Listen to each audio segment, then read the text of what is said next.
के लिए जो एक चैप्टर है, दूसरा चैप्टर है सत्ता में साझेदारी, उसके बारे में थोड़ा सा हम उस पर प्रकाश डालेंगे और उनके जो कीवर्ड्स होते हैं, जो शब्दावली होते हैं, उन पर डालेंगे कि इन शब्दों का क्या मतलब होता है और कैसे होता है, उसी का बताएंगे आपको केवल कि कैसे होता है। ठीक है,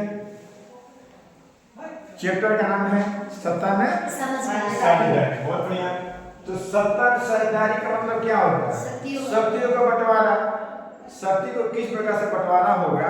जो भी शक्तियां होंगी सरकार चलाने के लिए, सरकार की शक्तियां निहित होती है शक्ति, तो वो शक्तियां जो होंगी, इधर के बड़े जो शक्तियां जो होंगी वो कैसे होंगी? या तो ये व्यवस्था होगा शक्तियों का बंटवारा, या फिर ये होगा अगर आपका संघात्मक, ध्यान से वर्ड समझो, वर्ड में ही सारी चीज होता है। जिस क्वेश्चन में भी संघ दिख जाएगा तो समझ जाना कि वहाँ केंद्र और राज्य दोनों की बातें होती हैं, केंद्र और राज्य दोनों की, क्योंकि संघ माने होता है एक केंद्र और राज्य का परस्पर समन्वय को बोलते हैं संघ।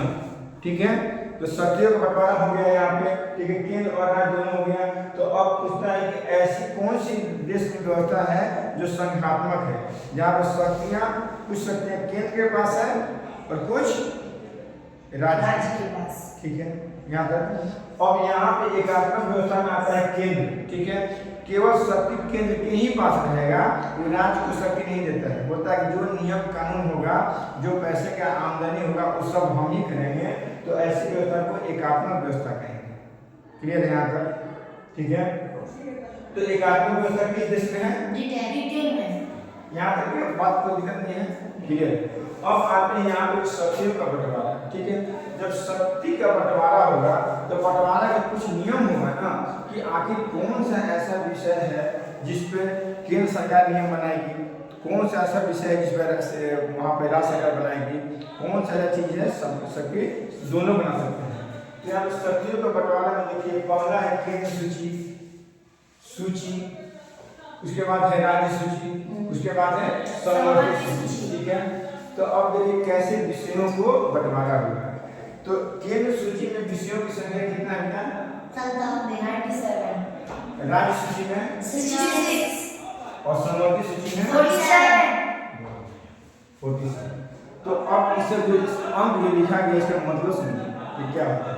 यानी कि ऐसे 97 जो विषय होंगे, क्षेत्र होंगे, जहाँ पर नियम और कानून बनाने का अधिकार सिर्फ किसको होगा? केंद्र में जो प्रधानमंत्री है, जो कैबिनेट है, जो मंत्रिपरिषद है, केवल वही सरकार नियम बनाएगा इस पे, और वही नियम पूरे इंडिया में लागू होगा। ठीक है, उस कितने विषय हैं ये?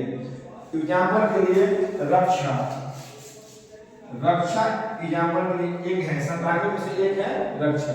ठीक है, अब यहाँ पे रक्षा है। ठीक है, अब मिलिट्री जो है, सेना में कौन सा जहाज खरीदा जाएगा, ठीक है, कौन सा पोस्टिंग होगा, क्या होगा, सारा कौन सी लड़ाई लड़ना है, जो भी परमाणु हथियार खरीदना है, वो सुरक्षा का रक्षा विभाग है। तो रक्षा विभाग में जो भी नियम बनाएगा वो कौन बनाएगा? केंद्र। ठीक है, क्लियर हो गया? क्लियर है, केंद्र ही बनाएगा रक्षा विभाग। ठीक है, और यहाँ क्लियर हुआ? ऐसे कितने सब्जेक्ट हैं जिसपे कि केंद्र नियम बनाएगा? 97। क्लियर हो गया? उसके बाद देखिए, अब कुछ विषयों को राज्य को दे दिया गया कि उस पर राज्य जो है वही केवल बनाएंगे नियम। क्लियर है यहाँ तक? राज्य कितने विषय दिया गया है? 66। अब देखिए यहाँ पे पुलिस जो होता है, पुलिस हो गया, अजय भूमि हो गया। ठीक है, 66 में से एक ये है, दो है। ठीक है, और ऐसे 66 होंगे। इसमें कितने होंगे? 97। तो पुलिस जो होगा भूमि। अब देखिए ये राज्य का है, इसका मतलब समझो कि भूमि पर जहाँ की जमीन है, बिहार गवर्नमेंट है। ठीक है, बिहार सरकार के जहाँ तक जमीन है, उस पर कितना टैक्स लेना है, ठीक है, कौन कौन सा चीज उसमें वो करना है, उसको डेवलप करना है। ठीक है, उस सारा नियम कानून कौन बनाएगा? राज्य।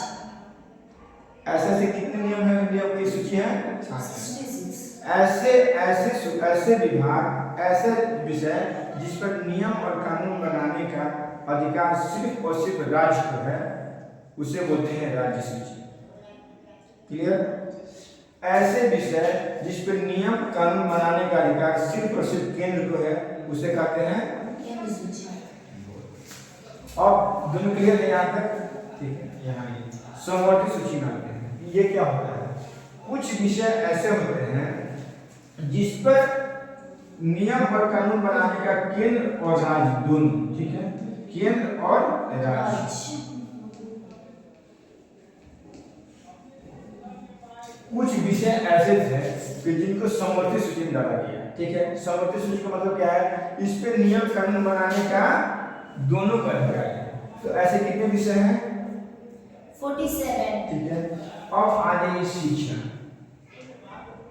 समवर्ती सूची में क्या है? शिक्षा, विवाह है, ये सब विषय जो है वो 47 विषय में से आता है यहाँ तक। ठीक है, शिक्षा का अधिकार। ठीक है, अब केंद्र और राज्य का मतलब समझिए आप। केंद्र सरकार एक नियम बनाएगी, ठीक है, बना सकती है शिक्षा पे कि कैसे शिक्षा दिया जाएगा इंडिया में, कौन कौन सा नियम होगा। जो नई शिक्षा नीति जो आया है 2020 आया है, ठीक है, वो भी लागू हो रहा है धीरे धीरे उसको करके, तो वो केंद्र सरकार बनाई है। ठीक है, लेकिन बिहार में स्कूल कैसे चलेगा, ठीक है, बिहार में टीचर कैसे रिक्रूटमेंट होंगे, बीपीएससी टीआरई 1 2 3 सब आ रहा है, तो ये तो बना रहा है राज्य सरकार, लेकिन नई शिक्षा नीति जो बनाया है केंद्र सरकार। तो दोनों का जब मिल करके कोई नियम और कानून बनाएंगे, ठीक है, तो वो होगा किस सूची में? समवर्ती सूची। इसमें दोनों की भागीदारी होगी। और देखिए अब यहाँ पे अगर कॉन्फ्लिक्ट हो गया, देखो कॉन्फ्लिक्ट मतलब विवाद हो गया। अगर विवाद का मतलब एक कोई ऐसा विषय हो गया जहाँ पर केंद्र भी नियम बना दिया एक और राज्य भी नियम बना दिया है, ठीक है, तो ऐसी स्थिति में विवाद हो गया। एक ही विषय है और नियम बन गया दो। केंद्र कहा कि हम मतलब शिक्षा हम ऐसे करेंगे, वो कहा कि नहीं हम ऐसे चलाएंगे। तो जहाँ पर भी विवाद होगा किसका नियम माना जाएगा? केंद्र का और राज्य। इसका नियम फेल हो जाएगा और इसका नियम नहीं चलेगा। ठीक है, तो तीनों सूची में कोई कंफ्यूजन है? पूछो। केंद्र सूची, राज्य सूची और समवर्ती सूची में कोई कंफ्यूजन है? विषयों का बंटवारा का मतलब शक्तियों का बंटवारा है। ठीक है, विभागों का बंटवारा है कि किस विषय पे आप कानून बनाइएगा, किस विषय पे हम, और किस विषय पे दोनों भी कानून बनाएगा। ठीक है, यहाँ तक कोई दिक्कत नहीं है ना? इस समझ में आ गया? चलिए बहुत बढ़िया। ओके, नाउ क्लास ही होगा।